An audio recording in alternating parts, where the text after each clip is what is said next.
ಎಲ್ಲರಿಗೂ ನಮಸ್ಕಾರ. ಈ ದಿನ ನಾವು 10ನೇ ತರಗತಿಯ ಮೊದಲ ಹಿಂದಿ ಪದ್ಯವನ್ನು ಕನ್ನಡದಲ್ಲಿ ಕಲಿಯೋಣ. ಪದ್ಯದ ಹೆಸರು ಮಾತೃಭೂಮಿ. ಇದನ್ನು ಬರೆದಿರುವ ಕವಿ ಭಗವತಿ ಚರಣ್ ವರ್ಮಾ. इस कविता के द्वारा कवि मातृभूमि की विशेषता का परिचय देते हुए छात्रों के मन में देश प्रेम का भाव जगाना चाहते हैं.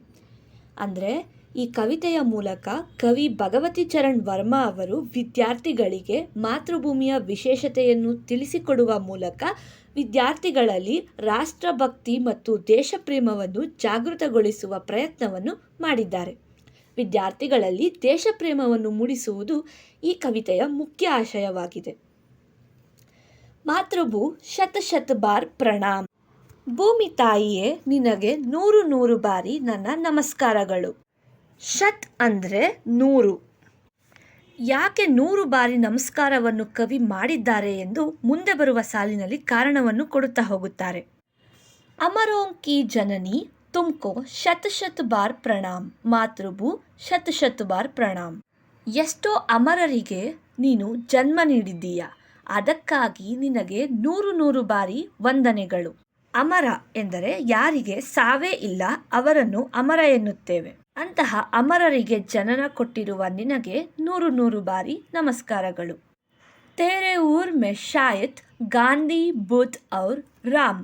ಮಾತೃಭೂ ಶತ ಬಾರ್ ಪ್ರಣಾಮ್. ನಿನ್ನ ಹೃದಯದಲ್ಲಿ ಗಾಂಧಿ, ಬುದ್ಧ ಮತ್ತು ರಾಮನಂತಹ ಮಹಾಪುರುಷರು ನಿದ್ರಿಸುತ್ತಾರೆ. ಇಲ್ಲಿ ಉರ್ ಎಂದರೆ ಹೃದಯ, ಶಾಯತ್ ಅಂದರೆ ನಿದ್ರಿಸುವುದು. ಅಂದರೆ ಈ ಭೂಮಿಯಲ್ಲಿ ಅವರು ಹುಟ್ಟಿ ಸಾವನ್ನಪ್ಪಿದರೂ ಅವರ ವಿಚಾರಗಳು ಅಮರವಾಗಿದೆ. ಇದೇ ಭೂಮಿಯಲ್ಲಿ ಅವರು ನಿದ್ರಿಸುತ್ತಾರೆ. ಅದಕ್ಕಾಗಿ ನಿನಗೆ 100 ಬಾರಿ ನಮಸ್ಕಾರವನ್ನು ಮಾಡುತ್ತೇನೆ ಎಂದು ಕವಿ ಹೇಳಿದ್ದಾರೆ. ನೆಕ್ಸ್ಟ್ ಸೆಕೆಂಡ್ ಪ್ಯಾರಾಗ್ ಹೋಗೋಣ. ಹರೆ ಬರೆ ಹೇ ಕೇತು ಸುಹಾನೆ. ಮಾತೃಭೂಮಿಯ ಹೊಲ ಗದ್ದೆಗಳು ಹಸಿರಿನಿಂದ ತುಂಬಿಕೊಂಡು ಕಂಗೊಳಿಸುತ್ತಿದೆ. ನೋಡಲು ನಯನ ಮನೋಹರವಾಗಿ ಕಾಣುತ್ತಿದೆ. ಫಲ್ ಫುಲೋ ಸೆ ಯುಕ್ತ ವನ್ ಉಪವನ್. ವನ ಉಪವನಗಳು ಅಂದರೆ ತೋಟಗಳಲ್ಲಿ ಹೂವು ಮತ್ತು ಹಣ್ಣುಗಳಿಂದ ಸಮೃದ್ಧವಾಗಿ ತುಂಬಿಕೊಂಡಿದೆ. ತೇರೆ ಅಂದರ್ ಬರಾ ಹುವಾ ಹೇ ಖನಿಜೋಂ ಕಾ ಕಿತನಾ ವ್ಯಾಪಕ್ ಧನ್. ಅಂದರೆ ಮಾತೃಭೂಮಿಯೊಳಗೆ ಅಮೂಲ್ಯವಾದ ಖನಿಜದ ಸಾಕಷ್ಟು ಧನ ಸಂಪತ್ತು ತುಂಬಿಕೊಂಡಿದೆ. ಮುಕ್ತ ಹಸ್ತು ಬಾಂಟ್ ರಹಿ ಹೇ ಸುಖ ಸಂಪತ್ ಧನ್ ದಾಮ್. ಮಾತೃಭೂ ಶತ ಬಾರ್ ಪ್ರಣಾಮ್. ಹೇ ಮಾತೃಭೂಮಿ, ನೀನು ಸುಖ, ಸಂಪತ್ತು, ಧನ ಧಾಮಗಳನ್ನು ಎಲ್ಲ ಜನರಿಗೆ, ಎಲ್ಲ ಭಾರತವಾಸಿ ಜನಗಳಿಗೆ ಮುಕ್ತ ಹಸ್ತದಿಂದ ಅಂದರೆ ಯಾವುದೇ ಥರದ ಜಿಪುಣತನವನ್ನು ಮಾಡದೆ ಎಲ್ಲರಿಗೂ ಹಂಚುತ್ತಿದ್ದೀಯಾ. ಅದಕ್ಕಾಗಿ ನಿನಗೆ 100 ಬಾರಿ ವಂದನೆಗಳು ಎಂದು ಕವಿ ಹೇಳಿದ್ದಾರೆ. ಬಾಂಟ್ ರಹಿ ಹೇ ಅಂದರೆ ಹಂಚುವುದು. ಏನನ್ನ ಹಂಚೋದು ಅಂದರೆ ಸುಖ, ಸಂಪತ್ತು, ಧನ್ ಅಂದರೆ ಹಣ, ಧಾಮ ಅಂದರೆ ಮನೆ ಅಂದರೆ ಆಶ್ರಯವನ್ನು ನೀಡಿದ್ದೀಯಾ. ಅದಕ್ಕಾಗಿ ನಿನಗೆ 100 ಬಾರಿ ನಮಸ್ಕಾರ ಎಂದು ಕವಿ ಹೇಳಿದ್ದಾರೆ. ನೆಕ್ಸ್ಟ್ 3ನೇ ಪ್ಯಾರಾಗ್ ಹೋಗೋಣ. This is the last para. ಏಕ್ ಹಾತ್ ಮೇ ನ್ಯಾಯ ಪತಾಕ, ಜ್ಞಾನದೀಪ್ ದೂಸರೆ ಹಾತ್ ಮೇ. ಭಾರತ ಮಾತೆಯ ಒಂದು ಕೈಯಲ್ಲಿ ನ್ಯಾಯದ ಧ್ವಜ ಇದೆ. ಎಲ್ಲರನ್ನೂ ಸಮಾನವಾಗಿ ಕಾಣುತ್ತಾಳೆ ಮಾತೃಭೂಮಿ. ಮತ್ತೊಂದು ಕೈಯಲ್ಲಿ ಜ್ಞಾನದ ದೀಪವನ್ನು ಹಿಡಿದುಕೊಂಡಿದ್ದಾರೆ.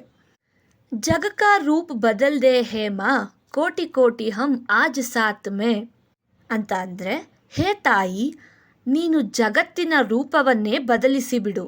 ನಿನ್ನ ನ್ಯಾಯ, ನಿನ್ನ ಜ್ಞಾನದ ಮೂಲಕ ಇಡೀ ಜಗತ್ತಿನ ರೂಪವನ್ನೇ ಬದಲಿಸುವ ಶಕ್ತಿ ನಿನ್ನಲ್ಲಿದೆ ಎಂದು ಕವಿ ಹೇಳಿದ್ದಾರೆ.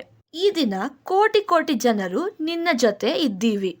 ಗೂಂಜ್ ಹುಟೆ ಜೈ ಹಿಂದ್ ನಾದ ಸೆ ಸಕಲ್ ನಗರ್ ಔರ್ ಗ್ರಾಮ್.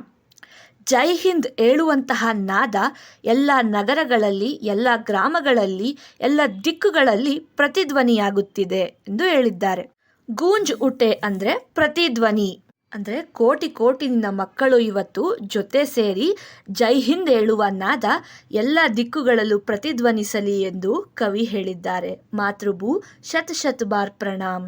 ಹೇ ಮಾತೃಭೂಮಿ, ನಿನಗೆ 100 ನಮಸ್ಕಾರಗಳು ಎಂದು ಹೇಳುವ ಮೂಲಕ ಕವಿ ಈ ಕವಿತೆಯಲ್ಲಿ ಅದ್ಭುತವಾಗಿ ರಾಷ್ಟ್ರಭಕ್ತಿಯನ್ನು ಮೂಡಿಸುವ ಪ್ರಯತ್ನವನ್ನು ಮಾಡಿದ್ದಾರೆ.